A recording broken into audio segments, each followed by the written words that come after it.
السلام علیکم دوستوں، سبسکرائب کیجیے Barkati network official YouTube channel کو اور دبائیے اس بیل آئیکن کو تاکہ جب بھی ہمارے چینل پر کوئی نیو ویڈیو اپلوڈ ہو تو اس کی نوٹیفیکیشن آپ کو سب سے پہلے مل جائے۔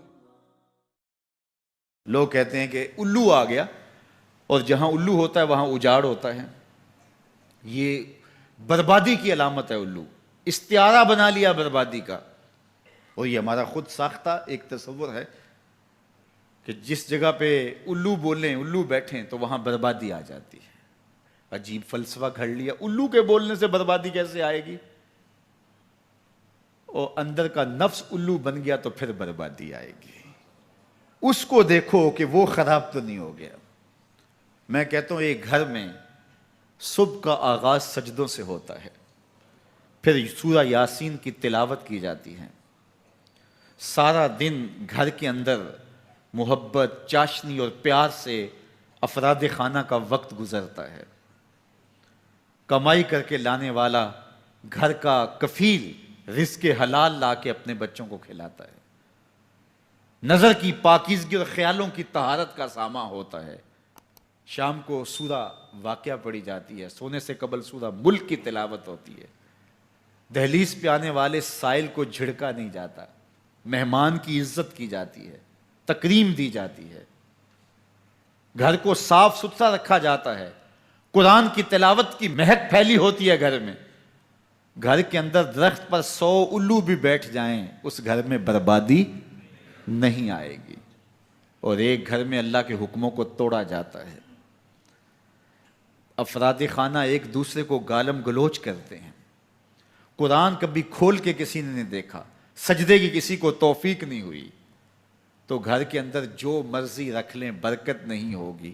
میاں یہ تو تمہارے اعمال کا نتیجہ تھا، لیکن تم نے لگا دیا الو کے کھاتے کہ الو بیٹھ گیا، یہ سب کچھ بربادی ہوئی۔ تم نے وعدے توڑے، تم نے لوگوں کو 2 نمبر مال دیا، اس لیے تمہاری فیکٹری برباد ہوئی، اس لیے تمہاری دکان نہیں چل رہی کہ تم کہتے کچھ ہو دیتے کچھ ہو۔ ایک مرتبہ جو دھوکہ کھاتا ہے وہ دوبارہ تمہاری دکان پہ نہیں آتا۔ یہ الو کا کام نہیں ہے، یہ تمہارے نفس کے الو کا کام ہے، لیکن تم نے الو پہ مڑ کے کسی منحوسہ، یہ فلاں منحوسہ ہماری دکان پہ آئی صبح، آج سارا دن گاہک ہی نہیں آیا۔ کیا فلسفہ تم نے تراشا؟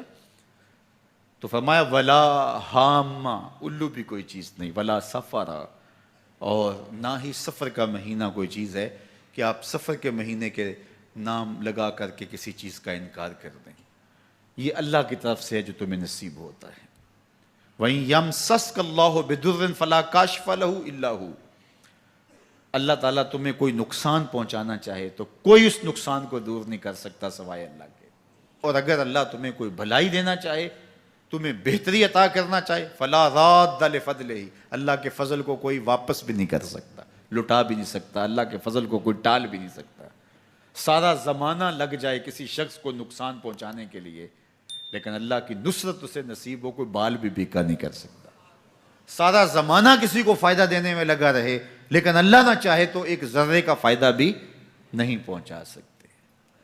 ایسا ہوتا ہے نا کہ مریض بہت دولت مند ہے اور اعلیٰ سے اعلیٰ علاج گاہ میں اس کو پہنچا دیا گیا، ہر وقت 5-6 ڈاکٹر اوپر کھڑے ہیں، ایک ایک سانس کو کنٹرول کرنے کی کوشش کرتے ہیں، کئی مشینوں کے اندر ایک ایک چیز کا ہر وقت ٹیسٹ ہو رہا ہے، لیکن موت آئی تو سارے ڈاکٹر ایک سانس کی بھیک بھی نہیں دے سکتے۔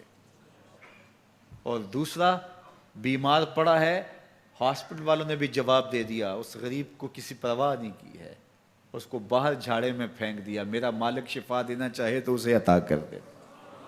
شفا اللہ کے پاس ہے، موت اللہ کے پاس ہے، زندگی اللہ کے پاس ہے، خیر اللہ کے پاس ہے، وہ جس کو جو چاہے عطا کرے۔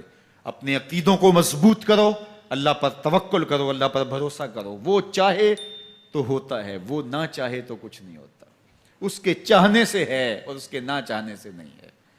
اس لیے اس کے چاہنے سے خیر ملتی ہے، اس کو خیر چاہے تو خیر ملتی ہے، اور اگر وہ کسی کی خیر نہ چاہے تو سارا زمانہ بھی لگ جائے تو خیر نہ۔ رحمت کا گہوارہ ہے یہ برکت والا ماہ رحمت کا گہوارہ ہے